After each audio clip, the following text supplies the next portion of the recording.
Hello guys, আমি Monira. Hello everyone, আমি রাহুল। তোমরা দেখছো Banerjees on the go and thumbnail দেখে বুঝেই গেছো এই ভিডিওটা কি ব্যাপারে। বাট সেটা বলার আগে বলে রাখি যে যদি আমাদের ভিডিও ভালো লেগে থাকে তাহলে লাইক, শেয়ার, কমেন্ট করতে ভুলো না। আর সাবস্ক্রাইব নিশ্চয়ই করো, কেননা তোমরা সাবস্ক্রাইব করলে আমরা খুব খুশি হব। এই ভিডিওটা আর কিছুই নয়, it's just an announcement that we R pregnant. We are pregnant. We are expecting. Yes. এই বছরই we are expecting the new member in our family. The new Banerjee. The new Banerjee in the group, in the gang. তাই দেখতে থাক, আমরা একটু দেখছি।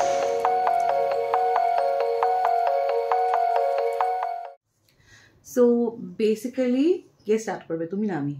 আমি কিছুটা বলতে পারি তোমাদের। ওয়েল, আমাদের এই জার্নিটা যে খুব ইজি ছিল সেটা নয়, আমাদেরও অনেক কিছু, অনেক বাধা অতিক্রম করে আজকে তোমাদের সামনে আমরা আসতে পেরেছি, এভাবে কথা বলছি ফ্রিলি। ব্লগ করতে অনেক দিন আগে থেকেই আমরা ভেবেছিলাম যে ব্লগ করে তোমাদেরকে এটা জানাবো, কিন্তু আমরা সঠিক সময়টা, বড়দের কথা মেনে এবং সত্যি কথা বলতে সঠিক সময়টা আমরা খুঁজছিলাম কবে তোমাদের বলবো। আই থিংক তোমাদের সবাইকার most of you have gone through the same thing. আমি একটু ইন্ট্রোডাকশন দিয়ে দিই, তারপরে বলে দাও তুমি, নিশ্চয়ই বলো। সো করতে স্টার্ট করবো ভাবছি। আর প্রেগনেন্সি জার্নি এটা নয়, আমি আগের গুণের কথা বলছি, তোমরা অবাক হবে। আগের গুণ মানে, so not every pregnancy journey is positive. আমাদেরও সেটা ছিল না। আমরা অনেক টেস্ট, অনেক পরীক্ষা, অনেক বড় বড় পাহাড় পেরিয়ে সেখানে দাঁড়িয়েছি। প্রচুর পরীক্ষা, প্রচুর হার্ডলস পার করে এখানে এসে দাঁড়িয়েছি। Me and Rahul both are in our late 30s।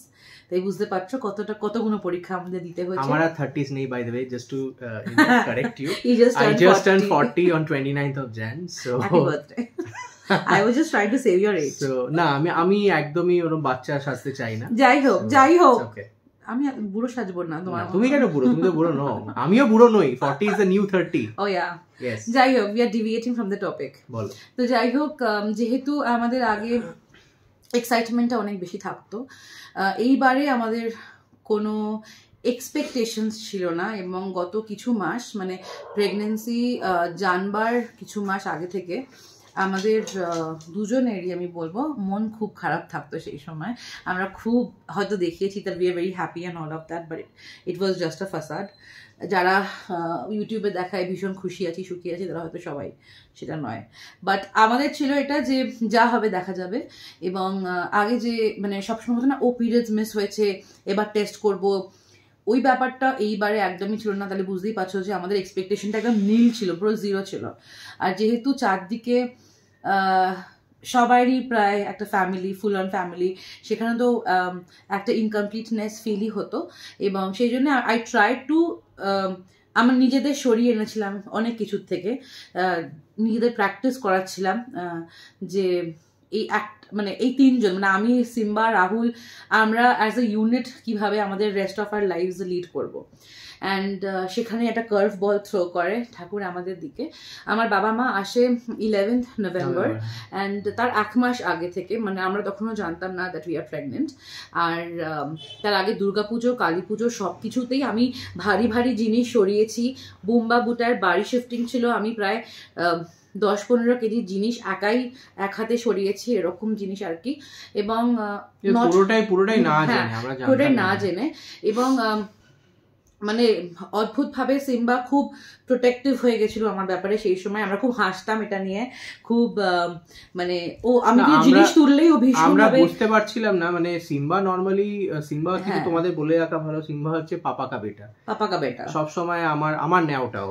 কিন্তু ওই পার্টিকুলার টাইম ফ্রেমটায় সিম্বাকে আমি দেখতাম যে ময়ূরের কাছে একটু বেশি ঘেঁষছে, এবং ময়ূর যখন শুতো ও ময়ূরের কাছে এসে ওর পাশে বেশি করেছিল। নরমালি আসে, আমরা হাসতাম, কিন্তু বেশি আসছিল, ও চেঞ্জ হয়ে গেছে এরকম। যাই হোক, তারপরে আমার মা বাবার আসার দিন, বাবাদের ফ্লাইট ছিল 1:30টার সময় সকালবেলা। আই থিঙ্ক 8টা, 8:30টার সময় আমি ঘুম থেকে উঠি, কারণ আমরা 10:30টায় বেরিয়ে যাবো এয়ারপোর্টের জন্য। এবং সেটা ছিল স্যাটারডে, এবং কি ছিল ঠিক সেটা মনে নেই, দিওয়ালির ঠিক পরের উইকেন্ডটা এটা। আর জ্যাম ট্যাম হচ্ছিল এরকম কিছু একটা, পিপল ওয়ার কামিং ব্যাক। আমি কোনোদিন করি না, মানে লাস্ট 6 মাসে আমি যেটা করিনি, আমি সেই দিন ওয়াশরুমে বসে জেপ্টো থেকে 2টো টেস্ট আনাই, ঠিক আছে, টেস্ট কিটস আনাই, প্রেগনেন্সি টেস্ট কিটস আনাই। এবং আমি রাহুলকে কিচ্ছু বলিনি, কারণ আগে অনেকবার এরকম ঘটেছে, সেটা ফ্রুটফুল হয়নি, আমরা দুজনে ও অ্যান্টিসিপেট করতাম দেখবো এই সেই হ্যান ত্যান। তো এবার আমরা এখানে কিচ্ছু করিনি।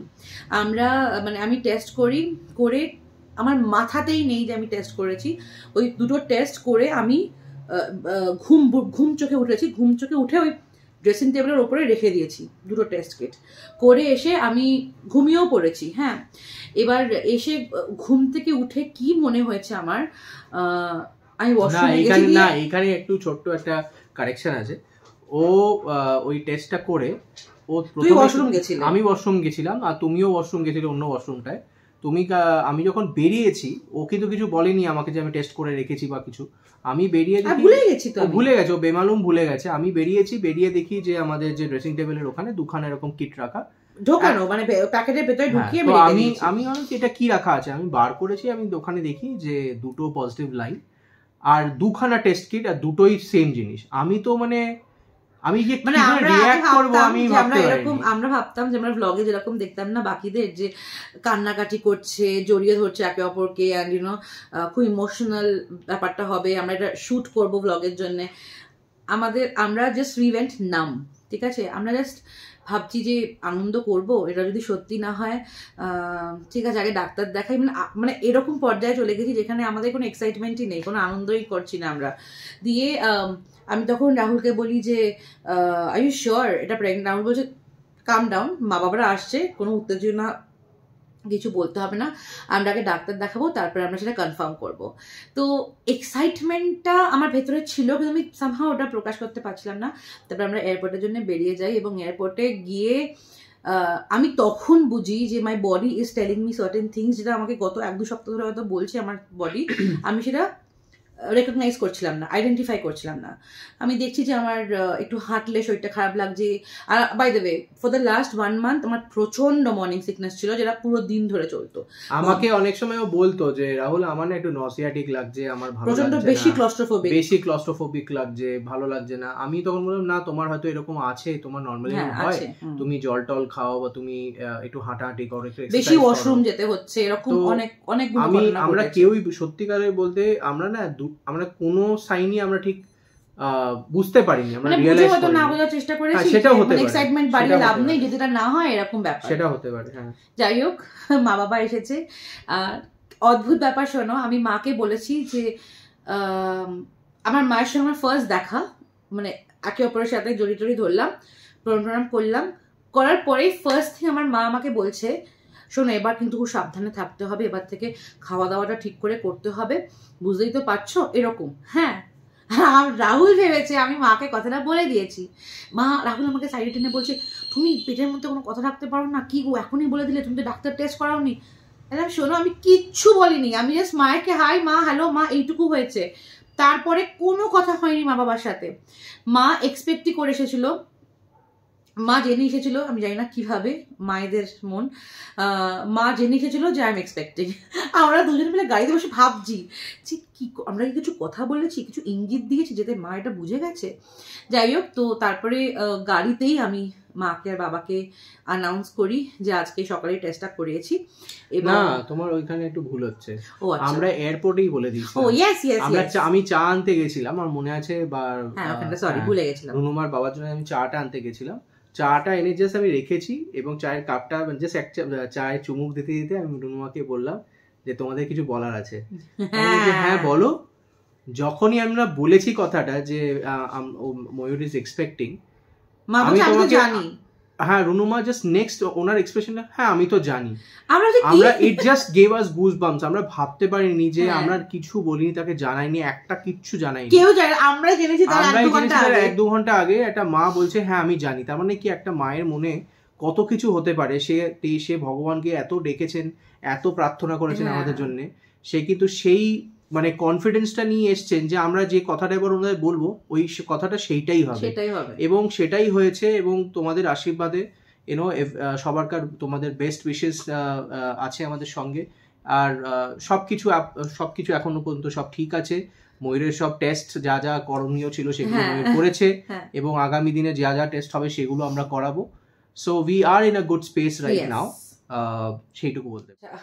আচ্ছা এনিওয়েজ, এরপরে আসবে হচ্ছে আমার কিছু কমপ্লিকেশনস ছিল ফার্স্ট ট্রাইমেস্টারে, এবং এটা বলে রাখি, চিন্তার কোনো কারণ নেই, সব ঠিক আছে। আমার আগে একটা মেজর সার্জারি হয়, because I had a very bad miscarriage 2 years back, এবং সেটার কারণে আমার কিছু কমপ্লিকেশনস দেখা দেয় এবং আমার পিসিওডি ধরা পড়ে, এবং সেই জন্যে আমার ভেতরে কিছু প্রবলেমস ছিল যেটা আমরা জানতাম না। প্রবলেম ছিল না, এটা প্রবলেম বলবো না, এটা একটা সিচুয়েশন ছিল যেটা প্রবলেম নয়। সেই কারণে আমার ফার্স্ট ট্রাইমেস্টারে মানে কিছুদিন যাওয়ার পরে আমার অদ্ভুত রকমের একটা মানে অদ্ভুত হঠাৎ একটা ব্লিডিং শুরু হয়, এবং সেই জন্যে আমরা মানুষ কি করি, ফার্স্টে গুগল খুলে দেখা শুরু করি, ওটাই ভুল করি আমরা ওখানেই ভুল করি, আমাদের ডাক্তার বারবার না করে, কিন্তু হ্যাঁ তারপর থেকে আমি গুগল খুলে কোইন দেখিনি, করে আমি পুরো ভেঙে পড়ি, মা বাবা ভেঙে পড়ে, ভগবানের উপর বিশ্বাস চলে যায়, এবং ডাক্তার, এবং তার 3-4 দিন পরে আমার ফার্স্ট স্ক্যান। হ্যাঁ, আমি ডাক্তারকে ফোন করে ম্যাডাম বলি, এবং ডাক্তার আমাকে বলে যে ও তোমার ডিএনসি হয়েছিল না, ঠিক আছে, ভুল মানে চিন্তা করো না, this is not uncommon but this is not normal, এটা বলে। সেটা বলার পরে যে কোনো মানুষ ভেঙে পড়বে আমার জায়গায় থাকলে, আমিও ভেঙে পড়ি। এবং দিস ম্যান, আমি এত ঝগড়া করি, এত কিছু বলি, বাট রাহুল না থাকলে I wouldn't have survived that situation. আমি যখন একটা ব্রেকে ছিলাম, ক্যারিয়ার ব্রেকে ছিলাম, তো সেই সময় আমি সকাল বিকেল শুধু কান্নাকাটি করতাম, আর কোল্ড প্লের গান শুনতাম, যত দুঃখিয়ারি গান আছে কোল্ড প্লে সব ওগুলো শুনতাম। বাট একটা ওষুধ দেয়, এবং ওষুধটা ইজ আ ভাজাইনাল প্রোজেস্টেরন একটা দেওয়া হয়। সেইটাতে কি হয়, আমি সেটাই একটা কথাই বলছি, যারা তোমরা এই সিচুয়েশন দিয়ে আছো, first thing first, consult a doctor. সবসময় আমি তো বলবো যে প্লিজ লোককে জিজ্ঞেস করে বা গুগল করে কিছু করো না। এবার সেইটাতে কি হয়, আমাকে অনেক লোকেরা অনেক রকমের ভয় দেখানো শুরু করে, অনেক লোকেরা আমাকে অনেক উপদেশ দেওয়া শুরু করে, এবং সেটা শুনে আমরা দুজনে মিলে পুরো ভেঙে পড়ি ডাক্তার, এবং আমাদের এক্সপেকটেশনটা 0। হ্যাঁ, তো আমি বলছি না, আমাদের pregnancy has been like this. স্ক্যানে যাই, এবং তার স্ক্যানটা তার পরের দিন, মানে তার যেদিন হয়েছে তার পরের দিন স্ক্যানে গিয়ে বসি, এবং আমি সেখানে গিয়ে দেখি সব মায়েরা বসে আছে, এক্সপেক্টেন্ট মায়েরা বসে আছে, এবং তারা সবাই, আমি ফোন করে দেখছি ডেটস, তারা সবাই খুব আনন্দ সহকারে ভেতরে ঢুকছে, আনন্দ সহকারে বেরোচ্ছে। আমি ভাবি আমি কি শুনবো, আমি কি দেখবো, আমি জানি না, কোনো এক্সপেকটেশন নেই। আমি যাই, আমার মা যায় আমার সাথে, আমি রাহুল মা, এবং ভেতরে গিয়ে আমাকে বলে শুয়ে পড়ে আমাকে ফার্স্ট প্রশ্ন করে যে তুমি এটা কি ন্যাচারাল প্রেগনেন্সি? বললাম হ্যাঁ। তুমি আগে প্রেগনেন্ট হয়েছো? বললাম হ্যাঁ। তোমার কি আগে সার্জারি হয়েছে? হ্যাঁ। তোমার কি আগে মিসক্যারেজ হয়েছে? হ্যাঁ। তোমার কি আগে এরকম এটা সব যেগুলো আমার মনের ইচ্ছে নেই রাখবার, সেগুলো আমাকে সব ওরা সেদিন রিভাইজ মতন করায়, সব মনে করায় আর কি। এবং আমাকে বলে যে তোমার বয়স কত? আমি বললাম আই এম 37+, তখন 37 ছিলাম, মানে 37+। তখন বলে যে ও লেট প্রেগনেন্সি, আরো অনেক অনেক অনেক কিছু বলার চেষ্টা করে আমাকে। এই কথাগুলোর মধ্যে না আমি পুরো হারিয়ে যাই, আর এবং আমার কোনো কি বলবো, আনন্দ করার ওরকম কোনো মোমেন্ট ছিল না।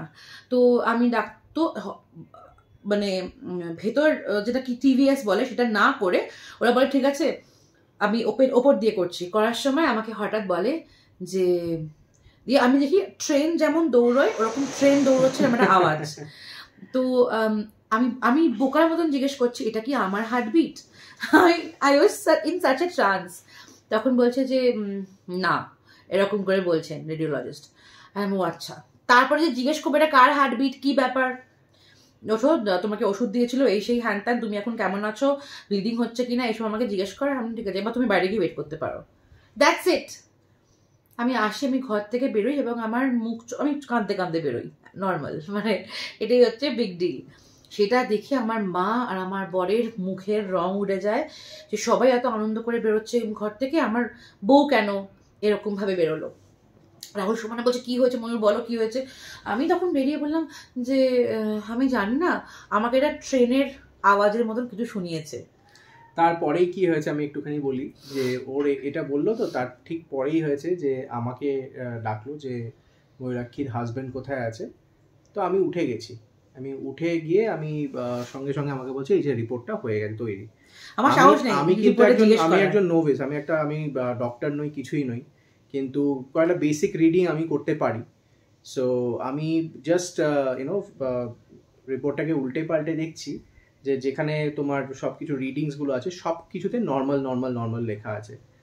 সো আর একটা জায়গায় দেখা গেছে যে লেখা আছে যে অবজার্ভড ফিটাল পোল এবং হার্টবিটটা যেটা আছে সেটাও ওরা মেনশন করে। 179 ছিল হার্টবিট। হ্যাঁ, তো আমি তো বুঝেই গেছি this is absolutely okay, everything is going normal. আমি সঙ্গে সঙ্গে গিয়ে আমি ডাক্তারকে কিছু না বলার আগে, ডাক্তার আমাদের কনসালটেশন চেনকেই ছিল, তার ঠিক আগে আমি ময়ূরকে বললাম, ময়ূর সব কিছু ঠিক আছে, আমি তোমাকে বলছি the report is absolutely fantastic. তো তারপরে আমাদের একটা 2 ঘন্টার একটা প্রচন্ড রকমের মানে নোক চেবানো একটা নোক চেবানো একটা সময় কেটেছে যে কি হবে বা ডাক্তার কি বলবে। তারপরেই আমরা ডাক্তারের কাছে যখন যাই, ডাক্তার তো শুনে মানে দেখে রিপোর্ট দেখে উচ্ছ্বসিত। এই সেম ডক্টর যে ময়ূরের মিসক্যারেজের সময় ট্রিট করেছিলেন, সার্জারি করেছেন, ওর মেডিকেল হিস্ট্রিটা ডক্টর চৌহান, ওনার নাম doctor Mita Chauhan, and so উনি ওর পুরো মেডিকেল হিস্ট্রিটা জানতেন এবং বললেন যে তোমার সবকিছু ঠিক আছে ময়ূরাক্ষী, আর নিজেকে কারোর সঙ্গে নিজেকে কম্পেয়ার করবে না, you are absolutely fine, just have a good time. একটা কথাই বলি, এখানে বলেছিল যে শোনো, খারাপ ভাবলে খারাপ হবে, ভালো ভাবলে ভালো হবে, তাই আমরা শুধু ভালোটা ভাববো আর খারাপটা ভাববো না। তারপরে আমি বলি যে মানে কি অবস্থা, কি হবে, সব ঠিক আছে, বাড়ি যাও। বাড়ি গিয়ে আমরা আই থিঙ্ক বাড়ি এসে বাবাকে জানাই। বাবা তো সারাক্ষণ আড্ডা, মাকে ডেকে যাচ্ছিল, জব করে যাচ্ছিল, and we were very happy, খুব ভালো। And then I think we broke the news. আমার কোনো রেকর্ডিং নেই গো, কোনো মানে এবার আমি কিচ্ছু করিনি। আমি আগের বার অনেক কিছু করেছিলাম বলে এবার আমি কিচ্ছু করিনি। তাই এবার আমি আমার শ্বশুর মশাইকে এবং আমি আমার দিদি শাশুড়িকে এবং আমার শাশুড়ি মাকে জানাই এবং তারা পাগল হয়ে যায়। আমার শ্বশুর মশাই, আমি জানি পাপা আমাদের সাথেই আছে, পাপা কে আমরা জানাই এবং he was so so so happy. বাবা বলছে আমি জানতাম কিছু ভালো, সব কিছু ভালো হবে, চিন্তা করবি না একদম। তো পাপা, মাম অ্যান্ড ঠাকুমাকে আমরা জানাই, দে আর ভেরি হ্যাপি যে এরকম একটা নিউ এডিশন হতে চলেছে। প্ল্যানিংস তো সবসময় সেদিন থেকে শুরু হয়ে যায়। ততদিন আমরা জানাইনি বাই দ্য ওয়ে, আমাদের মানে আমার শ্বশুর বাড়িতে আমি জানাইনি কিছু, নাকি জানিয়েছিলাম? না, জানাইনি। না, তারপরে আমরা জানাই এক দুটো টেস্ট করার পরে আমরা তারপরে এটা বলি যে এরকম প্রবলেম ইস্যুস কিছু হয়েছিল বলে জানানো হয়নি। তারপরে আই থিঙ্ক আমি নতুন জব জয়েন করি এবং সবাই আমাকে বলে এই সময় কেন, বিকজ আমাকে ডাক্তার এটাই বলেছিল যে live your life like a normal person. এটা কোনো অসুখ নয়, এটা কিছু নয়। অ্যান্ড লোকেদের অনেক ভয় দেখাবে এজ নিয়ে, হ্যান্ড নিয়ে, তার নিয়ে, don't listen to anybody, just live your life your way. এবং আমরা সেটাই করি। আর ডিসেম্বর মাসে আমার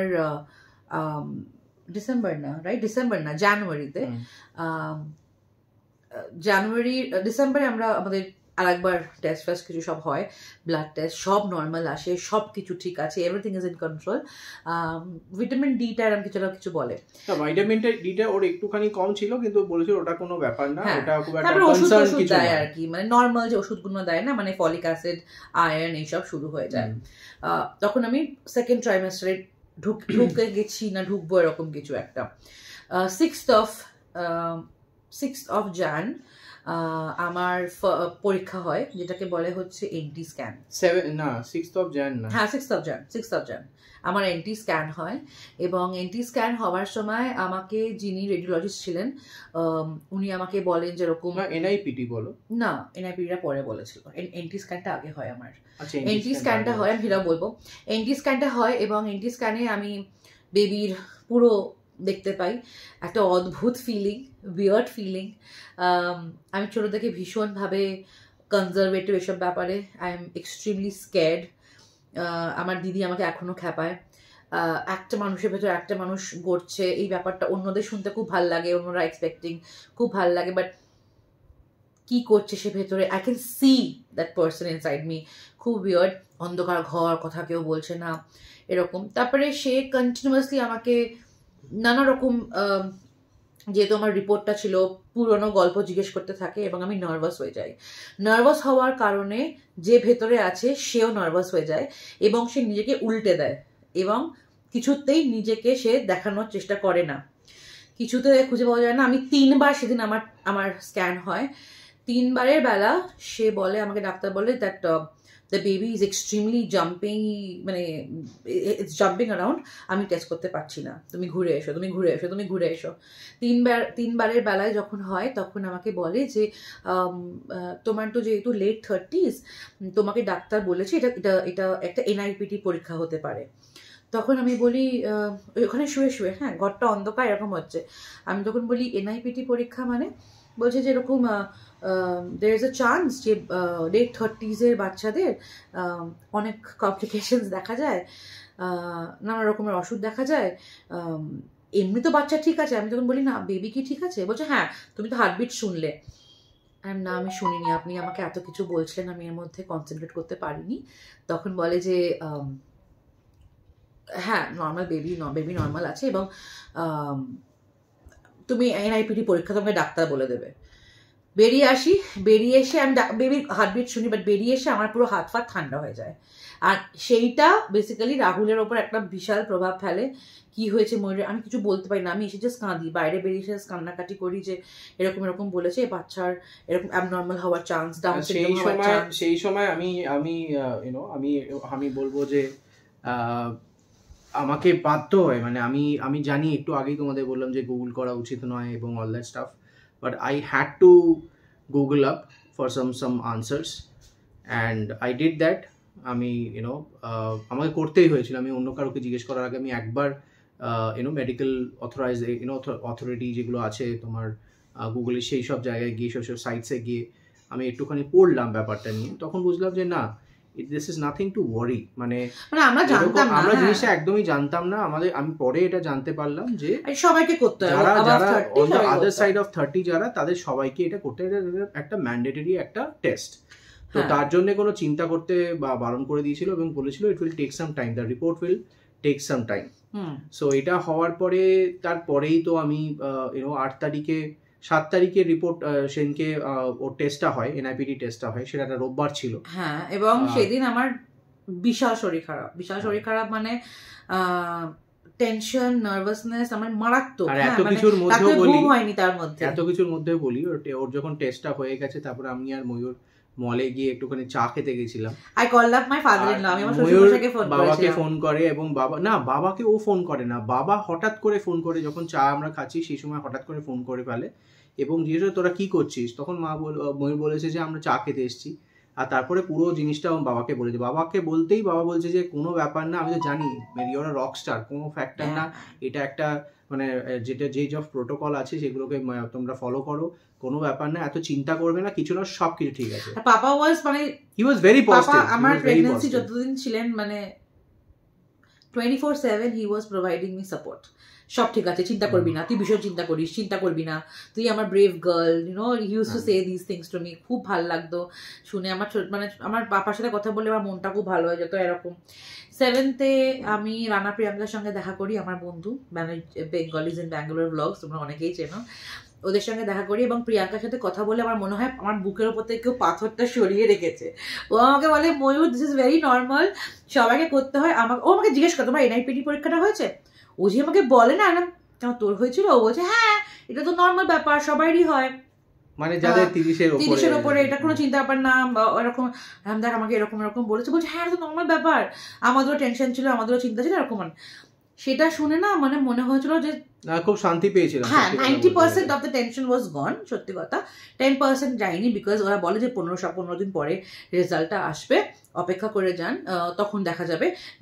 ডাক্তারের সাথে কথা বলি, ডাক্তার বলে 99.99% চান্সেস যে সব কিছু ঠিক আছে, বাট 0.1% তো আমাদের খোলা রাখতেই হবে, কারণ বাচ্চার ডাউন সিনড্রোম হতে পারে, সেই হতে পারে।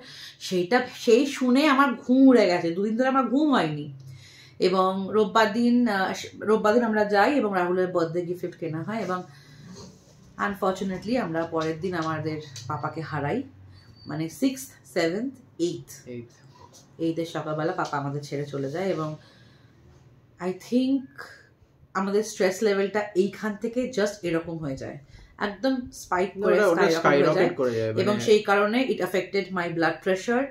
বিকজ অ্যাজ আ প্রেগনেন্ট মেয়ে এবং তার বর, তাকে যেতেই হবে, তাকে এখানে ব্যাঙ্গালোরে রেখে চলে যায় এবং রাহুলকে কে সামলাবে সেটা আমার চিন্তা। থ্যাঙ্ক গড আমার মা বাবা তখন আমার সাথে ছিল, হয়তো ভগবানই এসব ব্যবস্থা করে দিয়েছে বা পাপাই এসব ব্যবস্থা করে দিয়ে গেছে। রাহুল চলে যায় এবং ফর 2 weeks আমি ওই এনআইপিডি টেনশনটা নিয়ে থাকি। পাপার শ্রাদ্ধের দিন যখন পাপার কাজ চলছে, আমি হঠাৎ টিং করে একটা মেসেজ পাই আমার ফোনে যে ল্যাব রিপোর্ট এসে গেছে। আমার হাত ফাত সব ঠান্ডা হয়ে যায়। আমি সেদিন পাপার শ্রাদ্ধ ছিল, কাজ চলছে, আমি কাজ করছিলাম আর আমার ফোনটা আমার পাশেই রাখা, এবং আমিও যখন আমার ফোনটা আমার চোখের সামনে ওটা নোটিফিকেশনটা আসে যে ল্যাব রিপোর্ট রিসিভড, ওটা দেখার পরে আমি মন্ত্র পড়ছি, ঠাকুরমশাই আমাকে সবকিছু বলছে আপনি এটা করুন, আমি হঠাৎ করে সবকিছু ভুলে আমি খালি জোর হাতে আমি বাবার দিকে তাকিয়ে বলি, বাবা তুমি আর কিছু না, তুমি এটা দেখে না, তুমি তো সব জানতে, তুমি প্লিজ আমাদের সঙ্গে থেকো, এটা যেন সব ভালো হয়। আমাকে ঠাকুরমশাই বলছে, আরে আপনি অন্য কিছু বলছেন? না কিছু না, আপনি বলুন এবার আমি কি বলবো, আমি বলছি। আমি মানে পাপাকে বলেছি, বাবা তুমি জানো, তুমি দেখে নাও যে সব যেন ঠিক থাকে। আমি জানি যে সে তো ঠাকুরের কাছেই আছে, তার ঠাকুরের সাথে তার কথাবার্তা নিশ্চয়ই হচ্ছে, এন্ড অফকোর্স আমার পাপা যেখানে আছে সেখানে আমার মাম্মা জেঠু আছে, তো কথাবার্তা নিশ্চয়ই তুমি সামলে নাও, আমি এটা সমানে বলছি। আমি আমার মা বাবাকেও বলতে পারছি না যে তার ঠিক পরেই আমাকে ঠাকুরমশাই বলে, ঠিক আছে এবারে আপনি উঠে আপনি এটা ব্রেক, এবার আপনার মাকে কাজে বসতে হবে। সেই ব্রেকটায় আমি প্রথমে আগে গিয়ে রিপোর্টটা নিজে খুলি, পড়ি। আমি যতটুকু আপনাদের যে বললাম না, যে তোমাদের যেটা বললাম যে আমি কিছুটা হলেও রিড করতে পারি, সেগুলোকে আমি রিড করে আমি যতটুকু বুঝলাম যে রিপোর্ট অ্যাবসলিউটলি নর্মাল। আর খুব লাকিলি এনাফ সেদিনকে আমাদের ফ্যামিলি ফিজিশিয়ান যিনি আছেন ডক্টর সৌম্যব্রত রয় চৌধুরী, উনি ওখানে উপস্থিত ছিলেন। আমি জাস্ট ওনাকে অ্যাসাইড নিয়ে গিয়ে আমি বলি যে সৌম্য কাকু তুমি একটু এই রিপোর্টটা দেখে বলো সব ঠিক আছে কিনা। উনি দেখে বলে, আরে সবকিছু একদম অল দ্য বেস্ট আমাকে জানালেন। আর আমি এখানে বসে আছি ব্যাঙ্গালোরে, আমি ওটা শুনে আমি আর কিছু না করে ফার্স্ট আমি ময়ূরকে ফোন করে পুরো ব্যাপারটা বলি, এবং এটাও বলি যে সৌম্য কাকু নিজে এটাকে বোর্ডে আমাকে জানিয়েছে। ব্যাস, ওর যে সেই যে চিন্তাটা ছিল একদিকে, আমি তো হাওয়াও করে কাঁদছি এখানে, বিকজ আমি জানি আমার মা বাবা আমার দিকে তাকিয়ে আছে, হ্যাঁ, এবং তাদের আমি কোনো স্ট্রেস দিতে চাই না। Both my parents are in their 70s, I don't want to freak them out. এবং আমি জাস্ট মাকে গিয়ে বলি, মা রাহুল ফোন করেছিল, সব ঠিক আছে। আর বাবা বলছে, আমি তো জানি, আমি আদ্যা মাকে বলে দিয়েছি, আমি আমার বিপত্তারিণী মাকে বলে দিয়েছি, আমি জানি সব ঠিক আছে। তো তারপরে রাহুল, বিকজ অনেকের প্রশ্ন আছে, আমি জানি অনেকের মনে এই প্রশ্নটা ছিল, তার জন্যই ব্লগটা করা, যে আমি কেন আমার শ্বশুর মশাই যাকে আমি এত ভালোবাসি তার কাজে যাইনি কলকাতা। অনেকে এই প্রশ্নটা আমার শাশুড়ি মাকেও করেছে, আমার বরকেও করেছে, আমার ফ্যামিলি মেম্বারসদেরও করেছে, যে কি মানে ও কোথায়। বেসিক্যালি ডাক্তার একদম ক্লিয়ারলি বলে দিয়েছিল she is not suppose to travel. আমি জানতাম যে এই প্রশ্নটা আমার দিকে আসবে, এটা খুব স্বাভাবিক, লোকে জিজ্ঞেস করবে তুই এলি, তোর বউ কোথায় গেল। তো আমরা তো তখন সেটা কারোকে ডিসক্লোজ করতে পারছি না ওরকমভাবে, কিন্তু আমাকে বাধ্য হয়ে সবাইকে সেটাই বলতে হয়েছে, আমাকে জানাতেই হয়েছে। ওইভাবে আমি এইভাবে কারোকে ডিসক্লোজ করতে চাইনি, আমি ভেবেছিলাম অন্যভাবে সবাইকে ভালোভাবে সবাইকে বলবো, কিন্তু সেই সিচুয়েশনটা ছিল না, আমাকে লোকের কাছে এক্সপ্লেন করতে হয়েছে। কিন্তু কিছু করার নেই, আমাকে বলতেই হতো, কারণ তাহলে লোকে ভাববে যে ময়ূর কেন এখানে প্রেজেন্ট। সবাই আমার ভাই বোনেরা আমায় জিজ্ঞেস করেছে কি হয়েছে, তুই কেন যাচ্ছিস না, ওর কাছে ওর দিকে ভুলভাবে আঙুল উঠবে, সেটা আমি একদমই চাইনি। আমার কি খারাপ লাগছে না, আমার কি মনে হচ্ছে না যাই, বাট জানি পাপা আছে আমাদের সাথে, আর পাপা সবকিছু দেখছে। ডাক্তারকে আমরা লাস্ট মানে যখন দেখাই, ডাক্তারবাবু বলে সব ঠিক আছে, সব খুশি খুশি করো, অফিস করো, যেটা ইচ্ছে করো, নর্মাল লাইফ লিড করো। আর আমি সবসময় এটাই মনে করি যে আমাদের এই প্রেগনেন্সির মধ্যে পাপাকে হারানো অ্যান্ড এভরিথিং,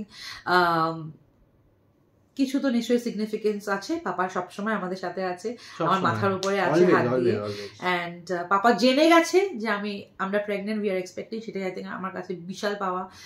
অনেক স্বপ্ন ছিল, অনেক ইচ্ছে আকাঙ্ক্ষা ছিল, অনেক প্ল্যানস ছিল, সেগুলো হয়তো হবে না, যেহেতু পাপা থাকবে না, সেই কষ্টটা তো নিশ্চয়ই থাকবে। যে আমার কিন্তু বাবার ভালোবাসা, বাবার আশীর্বাদটা সবসময় থাকবে, একদম, কেউ সেটা কেড়ে নিতে পারবে না, একদম no one can snatch it away from us, একদমই তাই। এবং আমি মনে করি যে পাপা সবসময় বলতো যে always remember you are blessed, so we are really blessed, and আমরা সব বড়দের প্রণাম জানাই যে আশীর্বাদ করো আমাদের, সব যেন ঠিকঠাক থাকে, সব যেন ভালো থাকে, রিপোর্ট সব ঠিক আছে, চিন্তা করো না। যারা কলকাতায় বসে আছো, যারা আমাদের নিয়ে চিন্তা করছো, তাদের সবাইকে আমি এই ভিডিওর মাধ্যমেই বলতে চাই যে yes, we are expecting, we are safe, we are sound, সব খাওয়া দাওয়া সবকিছু ঠিকঠাক হচ্ছে। অ্যান্ড বন্ধু বান্ধবরা, মানে আমার বন্ধু, আই এম ভেরি ব্লেসড, আমাদের পুরো ব্যাঙ্গালোরের পুরো যে গ্রুপটা না, দে আর লাইক ফ্যামিলি, ওরা বন্ধু, দে আর মাই ফ্যামিলি, মানে দে আন্ডারস্টুড। সবথেকে খারাপ কি লাগে বলতো, যে অনেকে হয়তো বোঝে না, বাট আমাদের এখানকার বন্ধুরা তারা বুঝেছিল আমি কেন দূরে ছিলাম তাদের থেকে কিছুদিন, এবং কেন আমি জানাতে চাইনি, and they respected our decision, and এই ভালোবাসাটা আমরা তো দেখো, আমরা দুজনে মানে আমরা ভীষণ ভাবে social, and we were seen everywhere, কোনো পার্টি, কোনো ইভেন্ট, সব জায়গায় রাহুল ময়ূর তো থাকতোই, কিন্তু সেখানে রাহুল ময়ূর প্রেজেন্ট ছিল না, সেই প্রশ্ন অনেকের মনেই ছিল, কিন্তু ওরা সেটা রেসপেক্টেড দ্যাট, ওরা কিন্তু আমাদেরকে একদমই সেই ব্যাপারে খুব ব্লেসড। আমরা thank you so much guys, তোরা জানিস, তোরা না থাকলে তোদেরকে সত্যি খুব ভালোবাসি আমরা, এবং তোদের কিন্তু অনেক কাজ বাড়লো এবার, তোদেরকে আমার পাশে থাকতে হবে। এবং আমি একটা কথা বলি, যে আমি শুধু আমার বন্ধু বান্ধব, তো অফকোর্স আমার যে নেইবার আছে, Soumya, if you're watching this, I am not going to say this in Bengali but in English, because thank you so much for always being there for me. When Rahul was in Calcutta, you were there for me, you and KB both, thank you so much. And this also goes out to Abhinav and Ekta, they are like my younger brother and sister. Ora prochondo supportive, prochondo encouraging, and thank you so much guys, thank you so much. So yes, I think keep us in your prayers. আমাদের জন্য ঠাকুরকে সবসময় বলো, তোমরা একটু আমাদের জন্য pray করো, তোমাদের ভালোবাসা, তোমাদের সাপোর্টটা আমাদের চাই, এবং মেন্টালি আমরা খুব স্ট্রং হওয়ার চেষ্টা করলেও সবসময় তো হয়ে ওঠে না, বিকজ একটা ঝড় বয়ে গেছে আমাদের উপর দিয়ে রিসেন্টলি, সেটাকে ওভারকাম করতে একটু সময় লাগবে, কিন্তু thank you guys, thank you. আমি খুব এক্সাইটেড যে আমি ব্লগটা বানালাম আজকে, আমরা সত্যি excited, we were waiting for this, but ময়ূর বলছিল যে এবার আমি বিন্দাস ব্লগ করতে পারি। ঠিক আছে, so all the very best to all of you all, and সবাই ভালো থাকো, সুস্থ থাকো, এবং আমাদের ব্লগস গুলো দেখতে থাকো, আরো ব্লগস দেবো আমরা। কমেন্টস করো, লাইক করো, শেয়ার করো, সাবস্ক্রাইব তো করতে একদম ভুলো না। আর যদি তোমাদের কোনো প্রশ্ন থাকে না, আমার সিচুয়েশনে যারা গড ফরবিড, তোমরা আমাদেরকে কোনো প্রশ্ন থাকলে আমাদেরকে তোমরা ইনবক্স করতে পারো, আমি নিশ্চয়ই চেষ্টা করব তোমাদের সব প্রশ্নের উত্তর দিতে। তো আমি রাহুল এবং সিম্বার তরফ থেকে আজকে টাটা, বাই বাই। সিম্বার কিছু অ্যান্টিক্স এন্ড সিম্বার রিঅ্যাকশনস গুলো আমি নিশ্চয়ই পরে কোনো ব্লগে শেয়ার করবো, because he was the one two guess first. তো আমার প্রথম বাচ্চা তো ওই, একদম, তো ওকে বাদ দিয়ে কিছু নয়। তাই চলো আজকের জন্য ভিডিওটা এখানে রাখলাম। আই রিয়েলি হোপ, লম্বা ভিডিও হয়ে গেছে, অনেক বেশি বড় হয়ে গেছে, অনেক বেশি ভেবেছিলাম এত বড় হবে না, বাট যাই হোক, ভালো থেকো তোমরা। I think we'll catch up with you all again soon. Very soon. Bye guys.